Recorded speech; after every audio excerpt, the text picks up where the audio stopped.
மாமாவோட பேத்திக்கு காது குத்துனாங்களா, அந்த விழா தான் இந்த வீடியோல இருக்கு. மாமா பையன் வேன் தான் அரேஞ்ச் பண்ணியிருந்தான். வேன்ல வந்து ஒவ்வொரு ஊர்லேயும் ஒவ்வொருத்தவங்க இருக்கிறவங்களாம் அழைச்சிக்கிட்டு எல்லாரையும் கூட்டிகிட்டு தான் போனோம். குலதெய்வ கோயிலுக்கு சிதம்பரத்தில் இருக்கு. ஆட்டம் பாட்டம் கொண்டாட்டத்தோட ஜாலியாக போனோம்.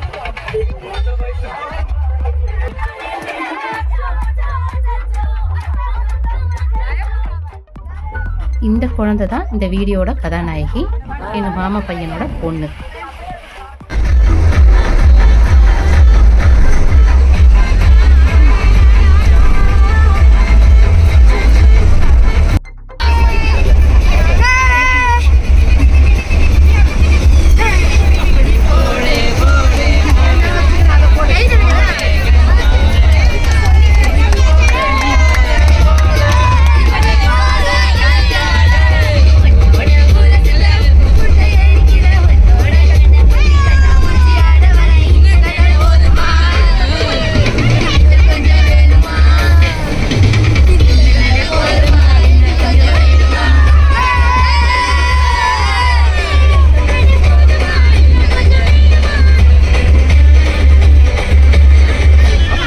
இவ்வளவு ஆட்டத்துலேயே அவள் துளி கூட டயர்டாக ஆகலை. செம்ம ஜாலியாக பர்ஃபார்ம் பண்ணிட்டு இருந்தா.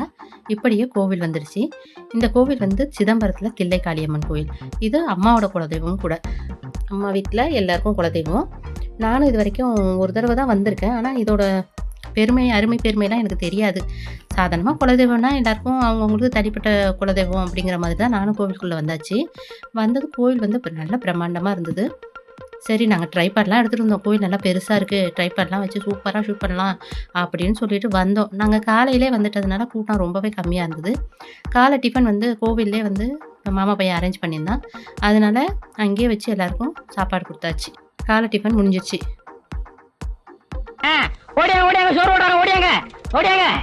அருக்கல்லே கிளம்புனதுனால எல்லாருக்குமே தூக்க கலக்கம் தான். பையன் மூஞ்ச பார்க்கணுமே. லாங்கில பார்த்தா தாண்டா காமெடியா இருப்பேன், கிட்டத்துல பார்த்தா டெரரா இருப்பேன்டா. ஃபர்ஸ்ட் மொட்டை அடிக்கிறதுக்காக பக்கத்துல கொஞ்சம் தூரத்துல மொட்டை அடிக்கிற இடம் இருந்தது. அங்க அழைச்சிட்டு போனாங்க பாப்பாவை. அங்க போய் மொட்டை அடிக்கிறப்ப எந்த ஒரு அழுகையும் இல்லை, அமைதியா இருந்தது. அந்த குழந்தை பார்க்கறதுக்கே ரொம்பவே ஆசையா இருந்தது. மொட்டை அடிக்கிறவங்களுக்கு கஷ்டம் கொடுக்காம டிஸ்டர்ப் பண்ணாம அமைதியா காட்டிட்டு இருந்தா. இப்பவே கண்ணை கட்டுது. A few moments later. என் மானம் போச்சு, என் மரியாதை போச்சு, என் கண்ணியம் போச்சு. மொட்டை அடிச்சதுக்கு அப்புறம் போட்டோ எல்லாமும் எடுத்தாச்சு. காக்கா தூக்கிட்டு போயிட்டு முடியலையா? பாப்பா முடிதான் வேணுமா? குலதெய்வத்துக்கு அபிஷேகத்துக்கு கொடுத்ததுனால அவங்க குலதெய்வக்காரங்களாம் அபிஷேகத்துக்குள்ளே போயிட்டாங்க. நாங்களாம் இங்கே வெளியில தான் இருந்தோமா. சரி, பொங்கல் வைக்கலாம்னு சொல்லிட்டு அக்கா அழைச்சிட்டு வந்துட்டாங்க. சைடில் வந்து இங்கே பொங்கல் வச்சுட்டு இருந்தோம் நைவேத்தியம் பண்ணுறதுக்காக. சரி, அப்பயும் ஒரு சீனை போட்டு ஃபோட்டோலாம் எடுத்துக்கிட்டு பொங்கல் பொங்குறதெல்லாம் பார்த்துக்கிட்டு அப்படியே எங்களுக்கு கலகலப்பாக ஒரு 2 hours ஓடிடுச்சு. அங்கேயே உட்காந்து மாவுளுக்கு மாவும் பிடிக்க ஆரம்பிச்சாச்சு. குலதெய்வம்னாலே வந்து மாவுளுக்கு மாவு தான் ஸ்பெஷல். ஸோ அக்காவுக்கு மாவுளுக்கு மாவு பிடிச்சிட்டு இருந்தாங்க. அக்கா பையன் அவன் பேத்தி எல்லாம் வந்து நல்லா ஜாலியாக என்ஜாய் பண்ணிட்டு இருந்தோம். அதுக்கப்புறம் வந்து அபிஷேகம் முடிஞ்சதுக்கப்புறம் சீர்வரிசையெல்லாம் எடுக்க ஆரம்பிச்சிட்டாங்க. பயங்கர சீர்வரிசை. சென்னையிலேருந்து எல்லாத்தையும் எடுத்துகிட்டு வந்திருந்தாங்க. பழம்லாம் பாதி நொந்து போயிடுச்சு. இவ்வளோ பழம்லாம் ஏன் வாங்கிட்டு வந்தாங்கன்னே தெரியல. பாதி பழம் நொந்து வெந்து போயிடுச்சு வெயிலில், பயங்கர வெயில். அதுக்கப்புறம் எல்லாமே ரெடி பண்ணிவிட்டு காது குத்துறதுக்கு ஸ்டார்ட் பண்ணியாச்சு. அம்மா அப்பா வந்து பேத்திக்காக பொண்ணுக்கிட்டேயும் மாப்பிள்ளைகிட்டையும் சீர்வரிசையை கொடுத்து ஸ்டார்ட் பண்ணி வச்சுட்டாங்க. இனிமேல் என்ன, காது குத்து தான். பாப்பாவுக்கு புது ட்ரெஸ்லாம் போட்டு அழைச்சிட்டு வந்தாச்சு. ஒருத்தர் மாற்றி ஒருத்தர் பாப்பா ஒரு வழியாக மாமா கையில் வந்து சேர்ந்தாச்சு. ஒரு சிறிய புறாவுக்கு போறா பெரிய அக்க போறாக அல்லவா இருக்கின்றது. என்ன நடக்குதுன்னே தெரியலாம பாப்பா ரொம்ப வெட்கப்பட்டுட்டு சிரிச்சுட்டு ரொம்பவே ஜாலியாக இருந்தா. பார்க்கவே ரொம்ப ஆசையாக இருந்தது. ஏன் இவ்வளோ கூட்டமாக இருக்குன்னு தெரியாமல் முழிச்சுக்கிட்டே இருந்தா. ஆமா, இது எந்த ஏரியா? காது குத்துறதுக்கு ஒரு லேடி தான் வந்திருந்தாங்க. இது வரைக்கும் வந்து எங்கள் சைடில் வந்து நான் லேடி காது குத்தி பார்த்ததே கிடையாது. இந்த தான் ஃபஸ்ட் டைம் லேடி வந்து காது குத்துறதுக்கு வந்தது. கரெக்டாக குத்திருந்தாங்க காது. அந்த நிமிஷம் தான் அழுதா. காது குத்துனப்ப மட்டும்தான் அழுதா. அப்புறம் சாக்லேட்லாம் கொடுத்து ஜூஸ்லாம் குடித்ததும் அப்படியே அமைதியாயிட்டா. கொஞ்சம் கூட அழலை. ஏண்டா நீங்க எவ்வளவு இல்லைங்க. அப்புறம் தாத்தா மாமா எல்லாரும் அவங்கவுங்க பக்கத்துக்கு செய்ய வேண்டியதெல்லாம் செஞ்சு முடித்து ஒரு வழியாக காது குத்து ஃபங்க்ஷன் சூப்பராக முடிஞ்சுது. நல்ல நேரம் முடிய போகுது. அதனால் ஃபஸ்ட்டு ஆரத்தி எடுத்துருங்க, அதுக்கப்புறம் மாமா சீர் மச்சான் சீர்லாம் கொடுக்கலான்னு சொல்லிட்டாங்களா. அதனால் ஃபஸ்ட்டு வந்து ஆரத்தி எடுத்து முடிச்சாச்சு.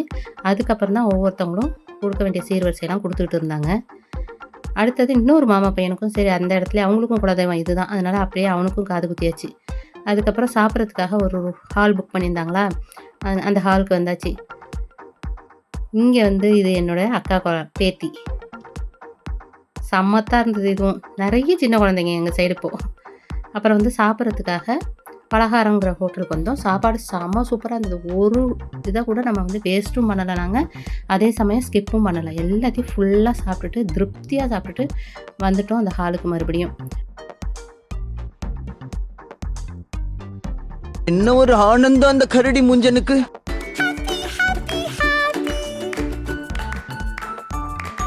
Give respect, take respect. Okay?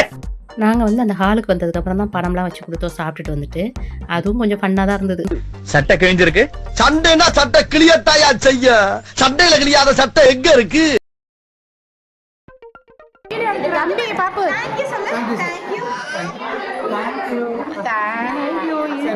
அப்புறம் எல்லாரையும் ஏறின இடத்துல இறக்கி விட்டுட்டு நாங்களும் மயிலாடுதுறை வந்துட்டோம். தேங்க்ஸ் ஃபார் வாட்சிங்.